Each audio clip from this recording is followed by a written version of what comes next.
सभापति महोदय, आज महत्वपूर्ण विषय पर मैं चर्चा के लिए आपने अवसर दिया। मांग संख्या 50 और 55 पे मैं सबसे पहले राशन डीलरों की जो मांगे हैं उन पर आना चाहूँगा। अभी हाल ही में राजस्थान सरकार द्वारा खाद्य सुरक्षा का पोर्टल चालू किया गया, जिसमें ऑनलाइन करवाने के लिए लाभार्थी के राशन कार्ड के सभी सदस्य के आधार कार्ड जुड़वाने अनिवार्य हैं, जिसके लिए जनता जिला रसद विभाग के चक्कर लगा रही है। अगर आधार सीडिंग का कार्य राशन डीलर की पॉज मशीन से किया जाए तो जनता का काम आसानी से हो सकता है। राशन डीलर द्वारा गेहूं वितरण के समय आधार के सर्वर की काफ़ी समस्या रहती है। वह जन आधार से भी OTP नहीं आती है, जिससे लाभार्थी को कई घंटों तक इंतजार करना पड़ता है। इसका भी समाधान किया जाए। हमारे इलाके के अंदर कई ऐसे भी जगह हैं जहां पर नेटवर्क नहीं आते हैं, तो वहां पर दूर दूर तक जाकर मंगरे के ऊपर बैठना पड़ता है पॉज मशीन लेकर। तो उसका भी समाधान किया जाए।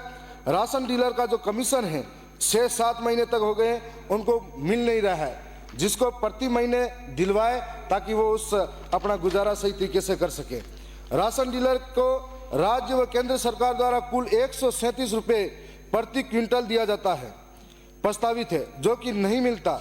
कुल 137 में से 10 रुपये पॉज मशीन की कटौती, 5 रुपये पॉज मशीन मेंटेनेंस, 4 रुपये वजन करने का काटा कटौती करते हैं, और यह कटौती काफ़ी लंबे समय से करते आ रहे हैं। यह कटौती बंद कराई जाए एवं पूरा कमीशन दिलाया जाए।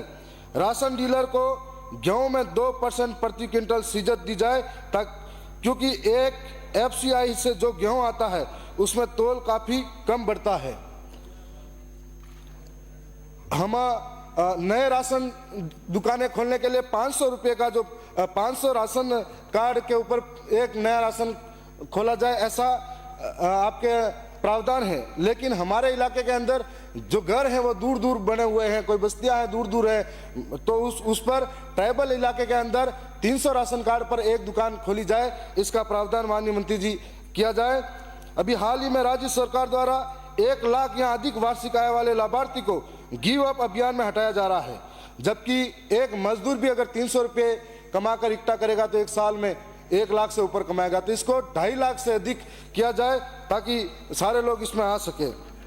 और हमारे इलाके में एक छोटी बड़ी समस्या ये भी है कि कई बार कुछ लोग, सब नहीं होते हैं, कुछ लोग होते हैं जो पर्ची पकड़ा देते हैं 2 महीने 3 महीने में बाद में उनको देते हैं, तो ऐसे लोगों पर भी कार्रवाई करने की ज़रूरत है।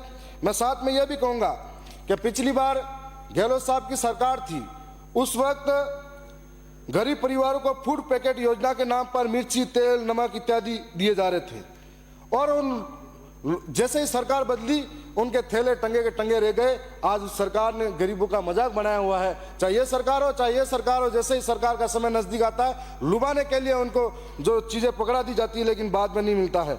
मेरा सरकार से पुनः निवेदन है कि अच्छी क्वालिटी की चीज़ें उन लोगों को फिर से पहुँचाई जाए ताकि उनका गुजारा अच्छी तरह से हो सके। मैं साथ में सहकारिता विभाग पर आना चाहूँगा। सहकारिता नाम से ही स्पष्ट है कि अनेक व्यक्तियों या संस्थाओं के द्वारा मिलकर समान उद्देश्यों की प्राप्ति के लिए प्रयास करना है। इसका नारा एक सब के लिए सब एक के लिए है।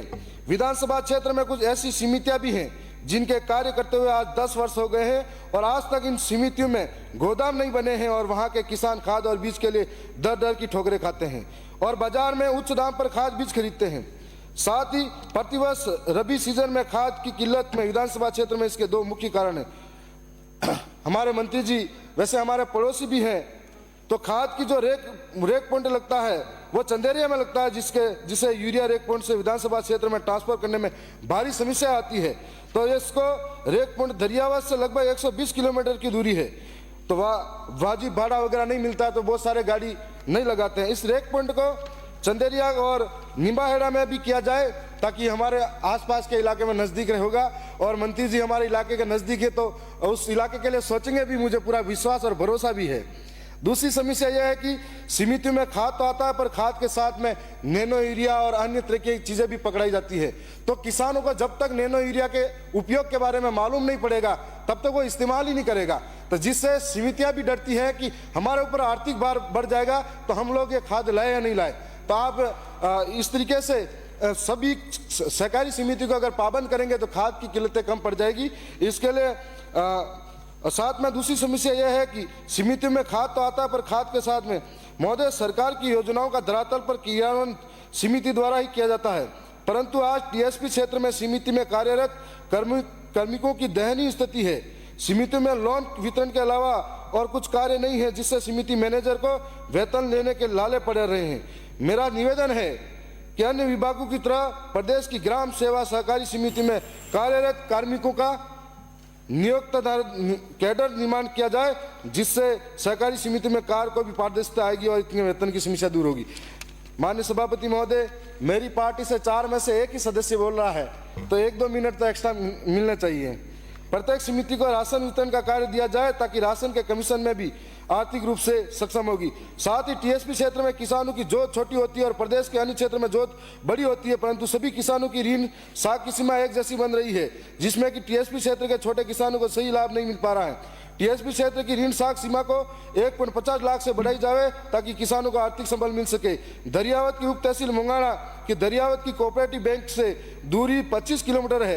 किसान को बैंक के कार्य के लिए 25 किलोमीटर आना जाना पड़ता है, जिससे उसका समय और धन दोनों ही खर्च होता है। उप तहसील मुंगाना में कोऑपरेटिव बैंक की नई ब्रांच खोली जाए और ताकि आसपास के किसानों के कार्य से सुगमता हो। साथ ही विधानसभा क्षेत्र के भबराना, लसाड़िया और दरियावत में क्षेत्र में नई लैंप्स का गठन किया जाए।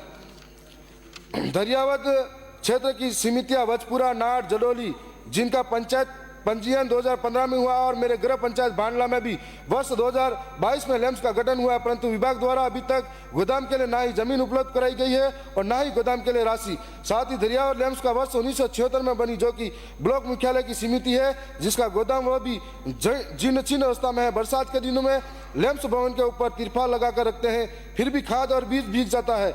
इस हेतु समिति द्वारा प्रस्ताव तैयार कर विभाग की भिजवाया जाए। अभी इस पर कोई सुनवाई नहीं हो रही है। मैं 1 मिनट का समय। विधानसभा क्षेत्र दरियावत के लसाड़िया में कोण और कालीबीत लैंप्स, जिसमें भी बहुत पुराने गोदाम बने हुए हैं, वह भी जर्जर अवस्था में है, उनकी भी मरम्मत की राशि की जाए। और लसाड़िया की अगर लैंप, जिसका गठन 2023 में हुआ है, वह भी अभी तक गोदाम स्वीकृत नहीं हुआ है। साथ ही लसाड़िया और भबराना में सहकारी उपभोक्ता भंडार खोला जाए, जिसके क्षेत्र के लोगों की वाजिब दाम पर दैनिक उपभोग की वस्तुएं प्राप्त हो सके। विधानसभा क्षेत्र के भबराना में मातासुला लैंप्स की गठन 2023 में हुआ, पर उसमें अभी तक गोदाम स्वीकृत नहीं हुआ है। मैं ये भी कहना चाहूँगा कि उपभोक्ता भंडार के अंदर मैंने जब टीएडी विभाग का नंबर था उस दिन बोला था कि हमारे इलाके के अंदर जितनी भी आंगनवाड़ी से लगाकर हर विभाग में जो पोषाहार जाता है उसकी खरीद उपभोक्ता भंडार द्वारा की जाती है, परंतु अखबारों से ये खबरें आती हैं कि भास्कर की जांच में पोषाहार में से सिर्फ 5 से 10% तक विटामिन, 26% ही कैल्शियम, कुपोषित बच्चों की संख्या 6% से बढ़कर 37% पहुंची। और इसके बाद में पोषाहार में भ्रष्टाचार, आंगनवाड़ी केंद्रों पर बच्चों को 81 ग्राम की जगह दे रहे सिर्फ 20 ग्राम। इसके लिए कई बार जांच कमेटियां भी बनाई गई हैं और जांच कमेटी सिर्फ जांच का जाके आती है और कोई जांच नहीं होती है।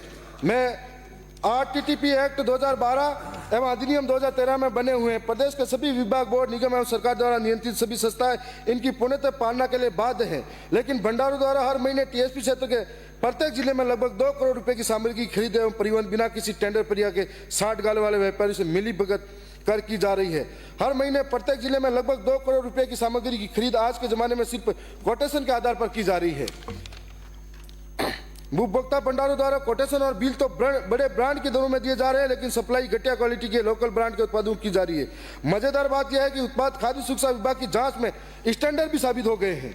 अखबारों की खबरें विभिन्न शिकायतों के बाद लगभग 5 महीने में सहकारी विभाग जांच के नाम पर ढोंग कर रहा है। 5 से 6 जिलों में गड़बड़ी के बावजूद आज तक सिर्फ डूंगरपुर जिले की एक आधी अधूरी जांच रिपोर्ट आई है, जिसमें यह सभी आरोप साबित हो रहे हैं। अन्य जिलों की जांच रिपोर्ट संभवतः उच्च स्तरीय विभाग में पिछले 4-5 महीने में पेंडिंग है। अतिरिक्त रजिस्ट्रार उदयपुर ने अक्टूबर में जांच अधिकारी नियुक्त किए और अभी तक लगभग 6 बार जांच के लिए रिमांडर दिए गए हैं। मैं इस सदन में दावे के साथ कर सकता हूं कि जिस तरह डूंगरपुर की जांच रिपोर्ट में महाप्रबंधक और फर्म को दोषी माना जा गया है, उसी तरह सभी जिलों में अधिकारी दोषी साबित होंगे अगर शायद उनको बचाने के लिए जांच पूरी नहीं की जा रही है। मैं आपसे निवेदन करना चाहूंगा कि आंगनवाड़ी हो या माहवाड़ी हो या हॉस्टल हो, उनके अंदर जो खाना पहुंचाया जा रहा है तो गरीब और सबसे निचले स्तर का आर्थिक रूप से जूझ रहा वो बच्चा है, उसको अगर पौष्टिक आहार नहीं मिलेगा तो आप माननीय मंत्री जी से कहना चाहूंगा कि डूंगरपुर, प्रतापगढ़ जिला हो तो सभी जिलों में उसकी जांच की जाए और दोषी को सजा मिलनी चाहिए। धन्यवाद सभापति महोदय। माननीय सभापति।